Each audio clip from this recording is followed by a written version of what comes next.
नमस्ते, प्रणाम, हर हर महादेव। मैं आप सबका छोटा भाई म्यूजिक डायरेक्टर आर्या शर्मा। और बहुत ही खुशी की बात है कि बहुत ही बेहतरीन गाना अनंता म्यूजिक के माध्यम से आ रहा है, जिसको गाए हैं खेसारी भैया और शिल्पी लाल जी, और लिखे हैं टुनटुन यादव जी, और म्यूजिक आपके छोटे भाई आर्या का है।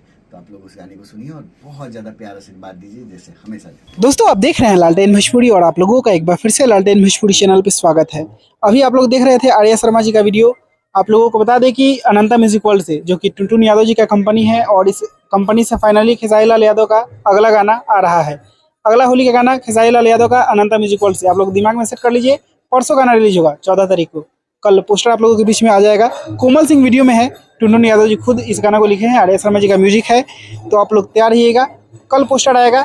और इस वीडियो को शेयर करिए, सब तक पहुंच जाए। कल तैयार रहिएगा आप लोग। अनंता म्यूजिक वर्ल्ड से पोस्टर आ रहा है खेसारी लाल यादव का, और परसों गाना आएगा। कल टीजर भी आ जाएगा, हो सके तो सुबह में पोस्टर आप लोगों के बीच में आ जाएगा। मैं मिलूंगा आप लोगों से नए वीडियो में, तब तक के लिए जय हिंद, जय भोजपुरी।